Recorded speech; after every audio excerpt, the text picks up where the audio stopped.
Unlike all other major professional sports in America, Major League Baseball does not have a salary cap in order to prevent teams from spending unimaginable amounts on player contracts. This is not only beneficial to Major League Baseball, but also necessary in order for the business side of sports to maintain and flourish. Christy Dosh, writer for Forbes Sports Money and regular on Comcast Sports Night, describes various reasons in an article she published prior to last season as to why baseball does not need a salary cap. The last time the Royals were in the postseason was 1985, although they did make it last season. For 25 years, their fans had stuck by them despite the fact that they haven't been into a postseason game. In fact, they haven't had a winning season since 2003. Yet the team is worth $314 million, according to Forbes magazine. They even increased their value by 4% from 2008 to 2009, despite the fact that their 2009 record was an abysmal 65-97, and they play in a frills-free stadium built in 1973. The description of the Kansas City Royals' increased economic success is a true example of why Major League Baseball is much different than other major professional sports in America, such as the National Football League, National Basketball Association, and National Hockey League. In the way that fans throughout time have tended to stick with their beloved teams, regardless of winning percentage, thus leading to the absence of need to institute a salary cap to produce fan parity.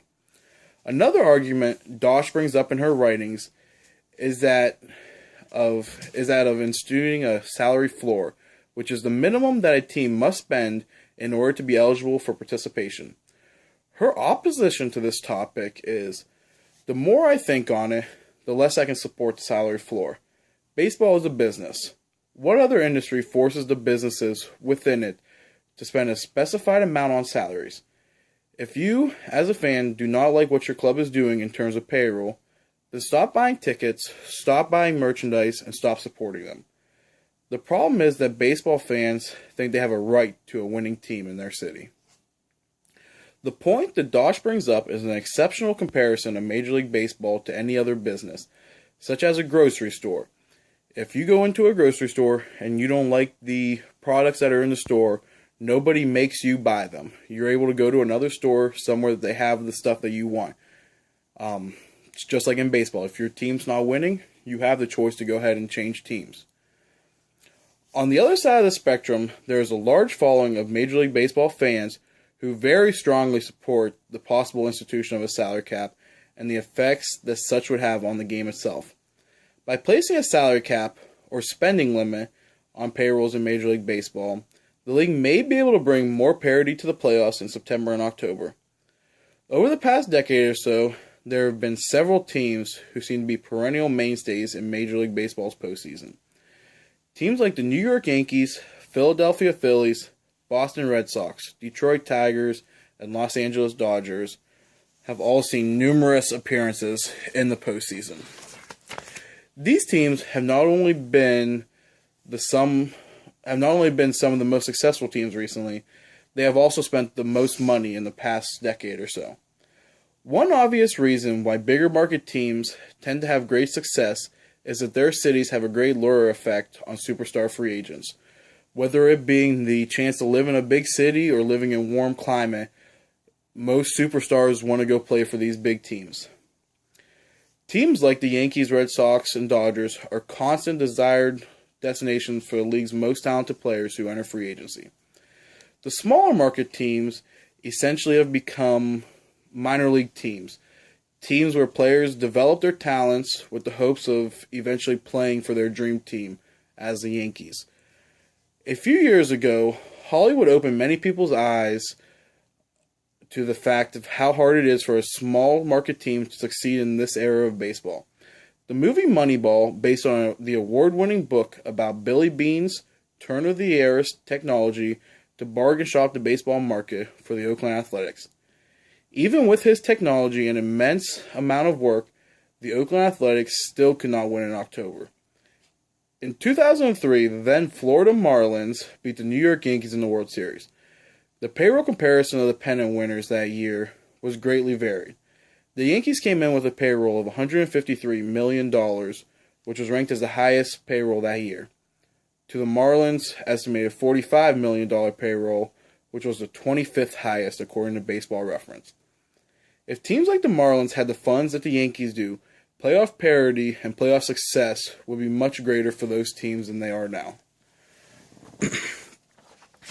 Without a salary cap, some fans say that the sport of baseball is quite predictable when it comes to which teams will be successful. Frank DeFord, a longtime writer for Sports Illustrated, 6-time winner of the U.S. Sports Writer of the Year award, and member of the National Association of Sportscasters and Sports Writers Hall of Fame, compare Major League Baseball to another competition, if you will. Baseball is more like Dancing with the Stars. It's understood from the get-go that some competitors just don't have a prayer. What DeFord meant by this statement is that just because there is no salary cap in the sport, the teams that spend the most money usually are the ones with the winning success. DeFord also talks about how ridiculous some teams' payrolls are compared to other sports by saying, there are 26 divisions in the four major sports leagues. In 25 of them, the American dream lives. Then there's the American League East, where the Yankees reside along with their money-bag runner-up, the Boston Red Sox. The division is so stacked, former Commissioner Bud Selig had floated around the idea that perhaps some desperately poor franchises be temporarily reassigned to the division. Not to improve their chances, but to give those teams more paydays. Higher attendance at games against the Red Sox and the Yankees equals big gate receipts. In college football and basketball, this shameful charity goes by the name of guaranteed games, wherein poor schools, such as in this area Kent State, YSU, schedule themselves against famous teams such as Ohio State, putting a price tag on the role of a sacrificial lamb. With this being said by an extremely well thought of sports writer, one would think that there should be absolutely no reason whatsoever why Major League Baseball would go without a salary cap in order to ensure parity throughout the sport.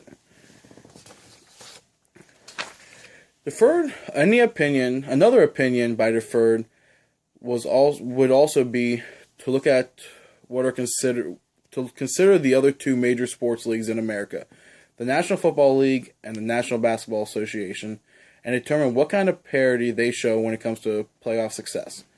In order to do so, we'll look at the last 10 years and see how true the parity of championship teams is compared to Major League Baseball. First, National Football League. Over the past 10 years, 7 different teams have been crowned Super Bowl champions, with 3 of those teams winning more than one championship over that time frame. Now on to the National Basketball Association. Only 6 teams have won the NBA championship over the past 10 years, with 3 of those teams winning multiple rings. Lastly, in Major League Baseball, over the past 10 years, 6 different teams have won the World Series, with 3 of those teams winning multiple times. Baseball, unlike the other 2 sports leagues, does not have a salary cap, but is still able to show the same amount of parity when it comes to championship winners. The age-old dilemma when it comes to whether or not to institute a salary cap in baseball really boils down to which side of the game is more important. The business side, which would be in favor of not having a salary cap, or the baseball side, which would be in favor of having a salary cap. Both sides being said, it's now your turn to pick a side and wait until 2016 to see if your side will be used in the new collective bargaining agreement or not.